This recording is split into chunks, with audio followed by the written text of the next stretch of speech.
کسی لفظ کے متروک ہو جانے کا مطلب یہ ہوتا ہے کہ اس دور میں زبان کے بولنے والے فصحا اب اس کو استعمال کرنا پسند نہیں کرتے.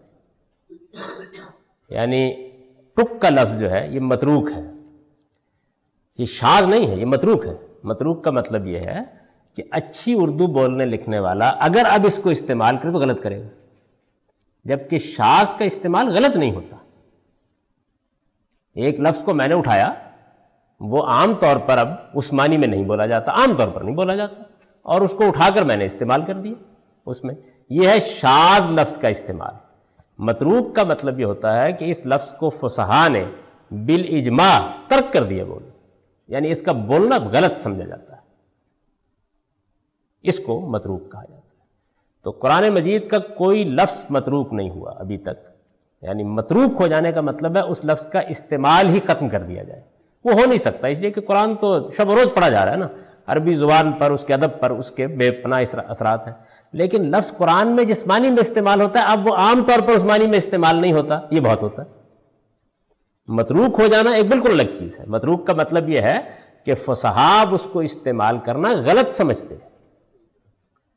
قرآن مجید کے کسی لفظ کے ساتھ 14 صدیوں میں یہ نہیں ہو سکا. آج بھی اس کا لفظ اٹھایا جائے گا اور اٹھا کر ایک فصیح ترین آدمی، اعلیٰ ترین لکھنے والا اس کو استعمال کر دے گا، بالکل ٹھیک. دوسرے معنی میں استعمال نہیں، اس معنی میں بھی کر دے گا جس میں قرآن میں استعمال ہوا ہے، اس میں بھی کر دے گا. یعنی اس سے بھی کوئی فرق نہیں پڑا. اس نے اصل میں قرآن کے مفہوم میں اس کو استعمال کر دیا. وہ کرینہ پیدا کرے گا وہاں، یعنی کلام میں ایسا کرینہ پیدا کر دے گا کہ آپ سمجھ جائیں گے کہ اس نے اس معنی میں استعمال کیا ہے. یہ ہو جائے گا.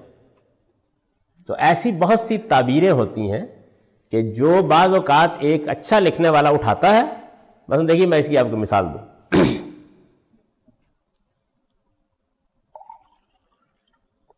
سیدنا علی رضی اللہ عنہ کے بارے میں یہ عمومی شہرت ہے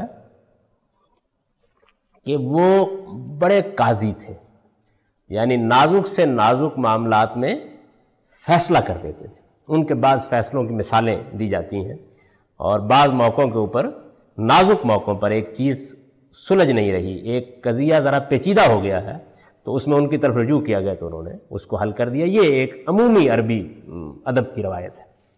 ان کی کنیت تھی ابو الحسن. سیدنا علی رضی اللہ عنہ کی کنیت ہے ابو الحسن. تو عربی زبان میں یہ ضرب المثل بن گئی کہ قضیۃ ولا ابو الحسن لہو، کہ بھائی قضیہ تو موجود ہے لیکن کوئی ابو الحسن نہیں ہے جو اس کو سلجھا دے. یہ بن گئی. اچھا اب یہ دیکھیے کہ قضیۃ ولا ابو الحسن لہو یہ تو عربی میں عام ہے. مولانا ابو الحسن علی ندوی نے ایک کتاب لکھی اور اس میں یہ استعمال کیا کہ ردۃ ولا ابا بکر لہو، ارتداد ہے اور کوئی ابو بکر نہیں. یعنی انہوں نے کیا کیا، انہوں نے قضیہ کی جگہ ردہ رکھا، اس لیے کہ سیدنا ابو بکر نے ارتداد کے خلاف غیر معمولی اقدام کیا تھا، اور ابو الحسن کی جگہ ابا بکر رکھ دیا. تو اب اس میں کیا کیا گیا ہے، اس میں کیا یہ گیا ہے کہ اگر کوئی یہ کہے کہ ردۃ ولا ابا بکر لہو، یہ تو عربی کا کوئی محاورہ نہیں. یعنی انہوں نے اس کے اندر الفاظ کی تبدیلی کی اور رکھ کر ایک نیا اسلوب بنا دیا.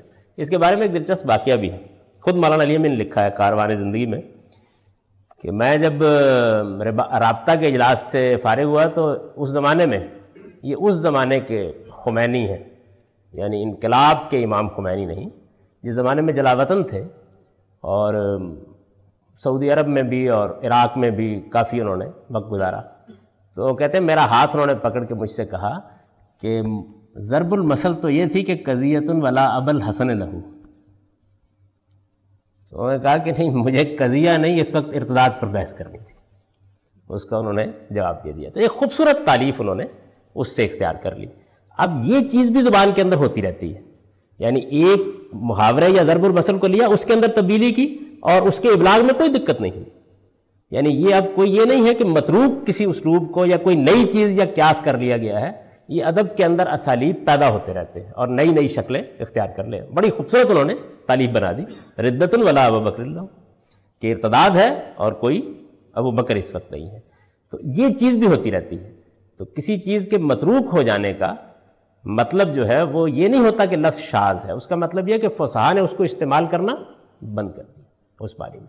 اسی میں بعض لوگ یہ غلطی کرتے ہیں عام طور پر، وہ ہے غلط العام اور غلط العوام کی غلطی۔ یعنی محاورہ بولا جاتا ہے نا کہ غلط العام فصیح، غلط العام سمجھتے ہیں کیا چیز ہوتی ہے؟ یعنی ایک لفظ اپنی کنسٹرکشن کے لحاظ سے غلط تھا،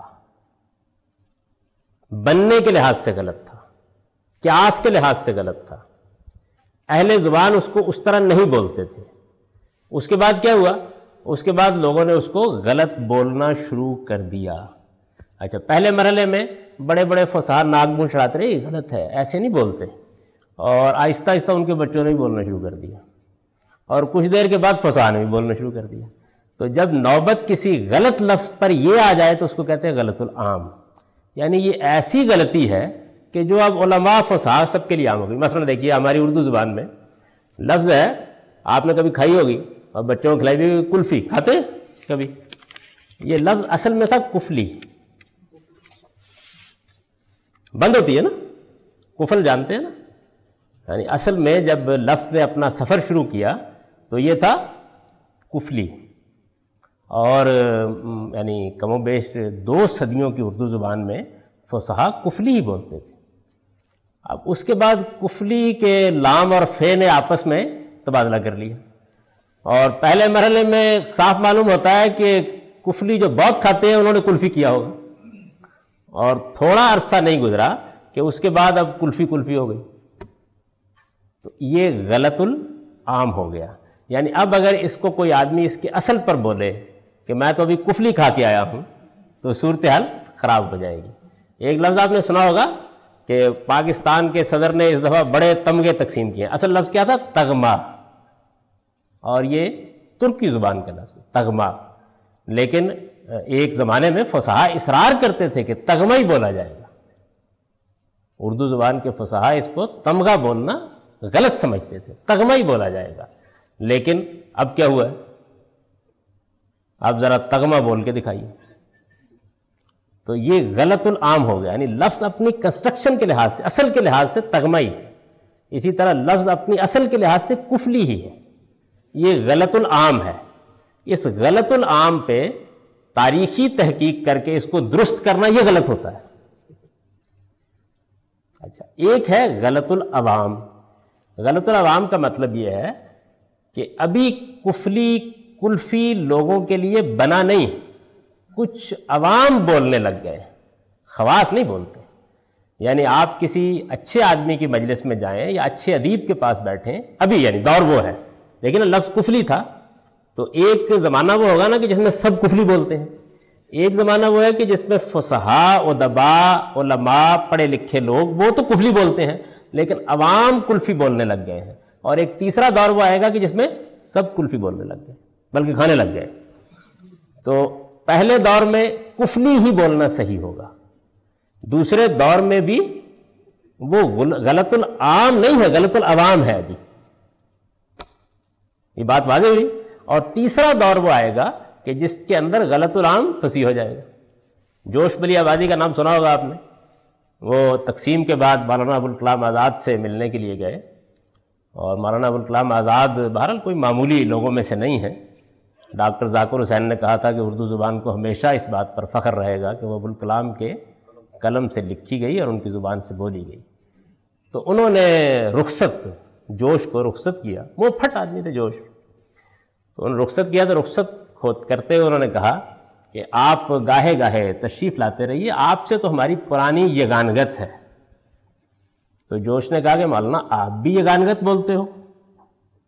تو مولانا نے کہا کہ بھئی اب یہ تو غلط العام ہو گیا۔ تو انہوں نے کہا نہیں، ابھی تو غلط العوام ہے۔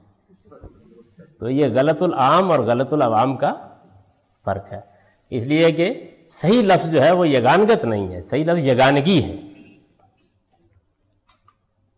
آپ فرمائیں گے کہ کیوں کیا مصیبت پڑی ہوئی ہے بھئی یہ جو لفظ کا بنانا ہے نا، اسم بنانا ہے، تو اس کے لیے عربی میں تے لگاتے ہیں۔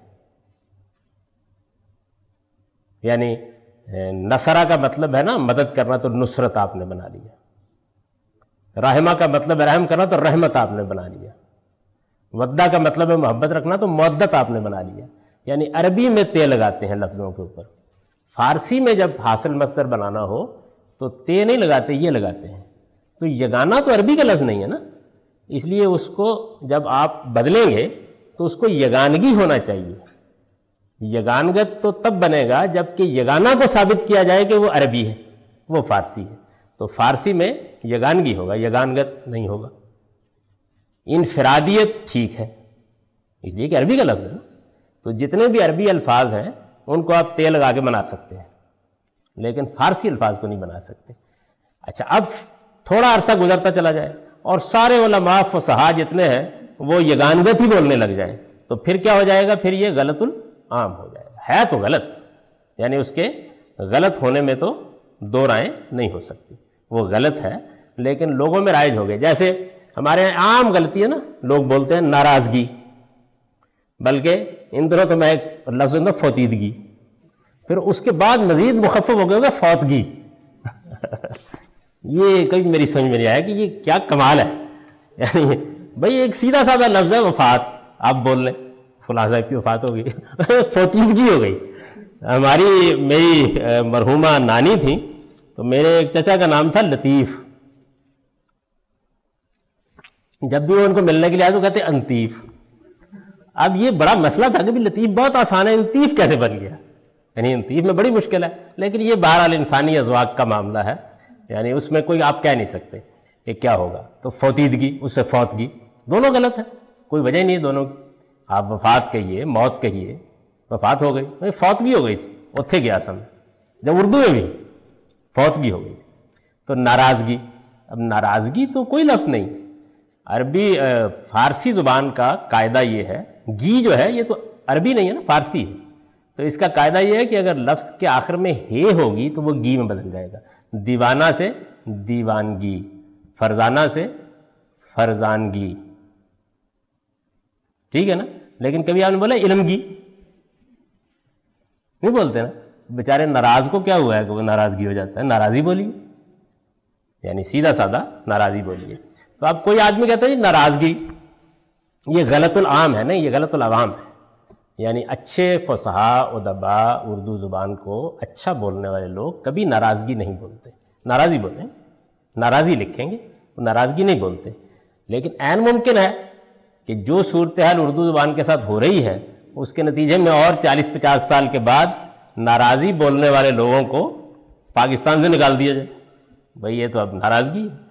تو یہ غلط العام اور غلط العوام کا اس طریقے سے سفر جاری رہتا ہے، یعنی ایک لفظ اپنی کنسٹرکشن کے لحاظ سے غلط تھا، پہلے مرحلے میں فصحاء نے اس کو قبول نہیں کیا، سبھی لوگ ٹھیک بولتے تھے، کچھ عرصے کے بعد عوام نے اس کو غلط بولنا شروع کر دیا تو غلط العوام ہو گیا، اور پھر زیادہ وقت نہیں گزرا کہ خواص نے بھی اس کو غلط بولنا شروع کر دیا، جب وہ بھی بولنا شروع کر دیں تو پھر غلط العام ہو گیا، اور پھر اس کو غلط قرار دینا غلط ہوتا ہے، یعنی پھر اسی کو مان لیا جاتا ہے، اس کو کہتے ہیں غلط العام فصیح۔